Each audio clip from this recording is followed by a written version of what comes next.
পৃথিবীতে দু ধরনের দর্শক আছেন। এক, যারা কমেডি মুভি পছন্দ করেন। দুই, যারা কমেডি বোঝেন না, অর্থাৎ ভালো কমেডি মুভি পছন্দ করেন না এমন মানুষ পৃথিবীতে নেই বললেই প্রায় চলে। অনেক সমালোচকই কমেডি জনরার সিনেমাকে সিনেমা বলতে পছন্দ করেন না, তারা সিনেমা থেকে শিক্ষা খোঁজেন। আফসোস, পৃথিবীতে এত স্কুল কলেজ মিলেও তাদের শিক্ষার চাহিদা পূরণ করতে পারলো না। আমরা ভাই সাধারণ পাবলিক, আমরা সিনেমা দেখি এন্টারটেইনমেন্টের জন্য, ভালো কমেডি মুভি হলে আর কিছু লাগে না। তাই চলুন দর্শক, আজ জেনে আসা যাক সর্বকালের সেরা 10 কমেডি সিনেমার কথা। ভিডিও শেষ পর্যন্ত থাকতেই হবে, কারণ 1 নম্বরে থাকা সিনেমাটি মিস দেওয়া মানে সবই মিস।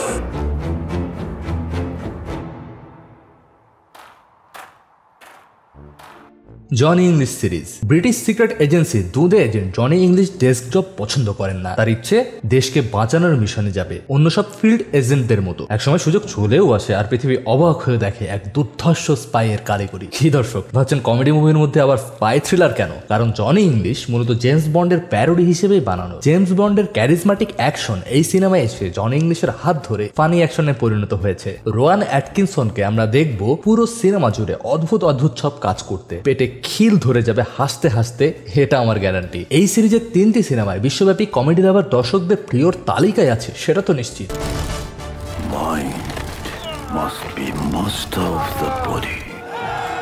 Tropic Thunder. এক সিনেমায় Ben Stiller, Robert Downey Junior, Jack Black, Tom Cruise, Matthew McConaughey বিশ্বাস করা যায়। হয়তো ভাবছেন একজনই মেইন ক্যারেক্টার, বাকিরা স্রেফ শোপিস, কিন্তু না। ট্রপিক থান্ডার সিনেমায় পরিচালক বেন স্টিলার এই অনসম্বল কাস্টের প্রত্যেককেই দারুণ ক্যারেক্টার ও কিছু আইকনিক সিন দিয়েছেন। একদল অভিনেতা ভিয়েতনাম ওয়ার নিয়ে একটি সিনেমা শুট করতে যায় জঙ্গলে সেনাবাহিনীর পোশাকে, কিন্তু তাদের আসল সেনাবাহিনী ভেবে আক্রমণ করে জঙ্গলে অবস্থান করা ড্রাগ ডিলার গ্যাং। দারুণ মজার এই সিনেমাটিতে আপনাদের প্রিয় অভিনেতাদের চিনতে বেশ বেগই পেতে হবে, কারণ মেকআপ ডিপার্টমেন্টও দারুণ কাজ করেছে এই সিনেমায়। যারা এখনো দেখেননি তারা এই সিনেমায় টম ক্রুজকে চিনতে পারলে কমেন্ট বক্সে জানিয়ে যাবেন।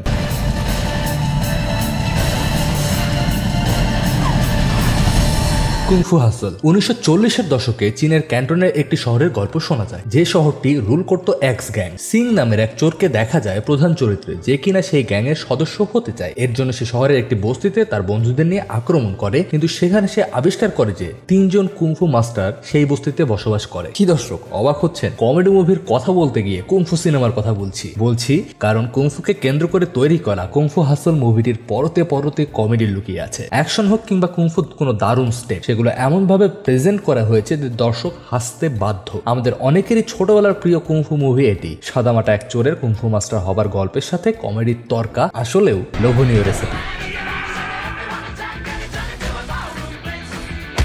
তামাস হয়তো আমাদের জেনারেশনের সর্বশেষ কমিক অভিনেতা তিনি। তারপরে কেবল কমেডি নিয়ে আলাদাভাবে কাজ করে গেছে এমন কেউ আসেনি, আসলেও সফল হয়নি। বলছিলাম জিম ক্যারির কথা। এক্সপ্রেশন কিং এই অভিনেতার কমেডি জগতের শুরুটা ছিল রাজসী। দ্য মাস্ক দিয়ে সমালোচক দর্শক সবার মন জয় করেছিলেন তিনি। সাদামাটা ব্যাংক জব করা স্ট্যানলি একদিন একটি কাঠের মাস্ক খুঁজে পায়, যেটি মুখে লাগাতেই সে হয়ে যায় অন্য এক মানুষ, যার সুপার পাওয়ার ও এনার্জির কোনো তুলনা হয় না। এই চরিত্রে জিম ক্যারি যেন এক্সপ্রেশনের ঝুলি নিয়ে বসেছিলেন। তার ফিজিক্যাল কমেডি ও এক্সপ্রেশন কমেডি দর্শকদের মুগ্ধ করে যায় এখনো।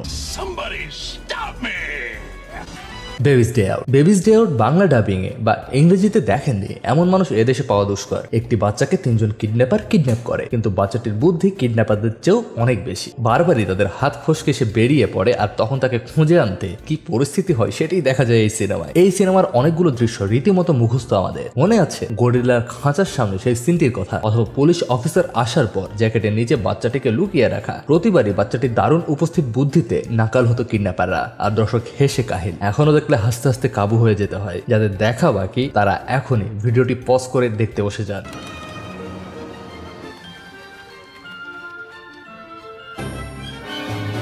The hangover. 4 বন্ধু, এর মাঝে এক বন্ধু ডাগের বিয়ে ঠিক হয়ে যায়, তাই বাকিরা মিলে প্ল্যান করে লাস ভেগাসের ব্যাচেলার ট্রিপে যাওয়ার। একদিন এসে ব্যাচেলার ট্রিপ শেষে সকালে উঠে বাকি 3 জন আবিষ্কার করে যে ডাগই নেই তাদের সঙ্গে, এমনকি আগের রাতের কোনো স্মৃতিও তাদের মনে নেই। হোটেলে তাদের থাকার রুমের উপর দিয়ে যেন ঝড় বয়ে গেছে। এরই মাঝে একজন আবিষ্কার করে তার দাঁত ভাঙা, অন্যজন বাথরুমে আবিষ্কার করে এক বিশালকায় বাঘকে। এমন পরিস্থিতিতে কিভাবে তারা খুঁজে পাবে তাদের বন্ধুকে, যার 2 দিন পর বিয়ে, আর কিভাবেই মনে করবে গত রাতের স্মৃতি? দারুণ রোমাঞ্চকর এই কমেডি অ্যাডভেঞ্চারে দর্শক সত্যি হাসতে বাধ্য। বিশেষ করে অ্যালান চরিত্রে অভিনয় করা জ্যাকের কাণ্ডকীর্তি দেখলে হাসতে হাসতে বিষম খেয়ে যাবে।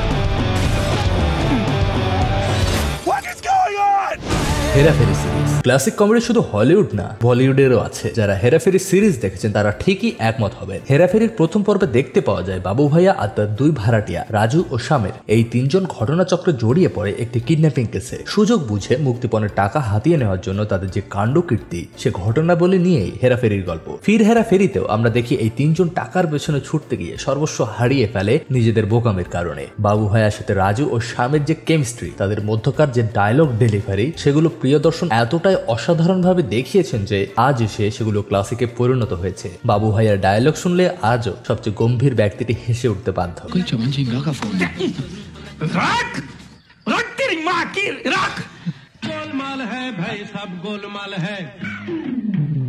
মডার্ন টাইমস কমেডি মুভি নিয়ে কথা হবে আর চার্লি চ্যাপলিনের নাম আসবে না, এটা হতেই পারে না। সাইলেন্ট কমেডিকে লেজেন্ডারি লেভেলে যিনি নিয়ে গিয়েছিলেন, যার লিটল ট্রাম্প চরিত্র দর্শকদের কমেডির মর্যাদা বুঝিয়েছে, তিনিই হচ্ছেন চার্লি চ্যাপলিন। 1936 সালে মুক্তি পাওয়া মডার্ন টাইমস সিনেমায় চার্লি চ্যাপলিনের সাইলেন্ট কমেডির হাত ধরে উঠে এসেছে ইন্ডাস্ট্রিয়ালাইজেশনের প্রকোপ, সমাজে কমিউনিজমের প্রভাব ও একাকী মানুষের হাহাকারও। ভাবা যায় একটি কমেডি মুভির প্লট কতটা গভীর হলে আজ প্রায় 90 বছর পরও সেই সিনেমা নিয়ে আলোচনা হয়। এটাই চার্লি চ্যাপলিন, এখানেই তিনি অনন্য।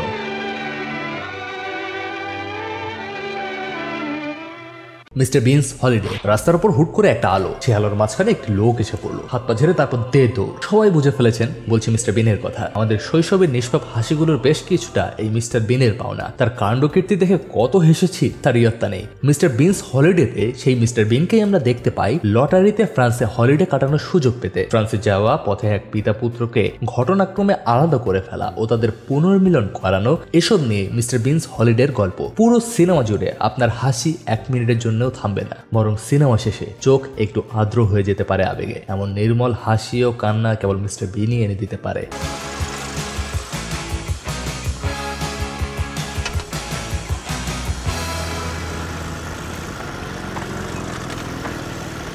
দ্য ডিক্টেটর কমেডিরও লিমিট থাকে, সার্কাজমও তো ফোলাইট হয়, পলিটিক্যাল সার্কাজম তো আরো মেপে করতে হয়, কিন্তু দ্য ডিক্টেটর এসব কোনো কিছুরই ধার ধারেনি। Out and out comedy. সেই কমেডিতে এই যুগে এসব মধ্যপ্রাচ্যে চলতে থাকা স্বৈরতান্ত্রিক রাজনীতি, আমেরিকার সবকিছুতে বাম হাত ঢোকানো ও প্রভাব খাটানো, রিলিজিয়াস টেনশন, এসব সিরিয়াস ইস্যু নিয়ে ডিল করা হয়েছে। এসব কোনো কিছুই হয়তো এত এনজয়েবল হতো না যদি অ্যাডমিরাল জেনারেল আলাদিন অর্থাৎ সাশা ব্যারন কোহেন না থাকতেন। এক মুহূর্তের জন্য মনে হবে না যে তিনি অভিনয় করছেন। তার কমিক টাইমিং, ফিজিক্যালিটি, পাঞ্চ লাইনগুলো এখনো ব্যবহার করে কমেডি প্রেমীরা। এখনো পজিটিভ নেগেটিভ কোনো কিছু বোঝাতে বলে ওঠে আলাদিন, আর ব্যাকগ্রাউন্ডে বেজে ওঠে আলাদিন মাদাফাকা।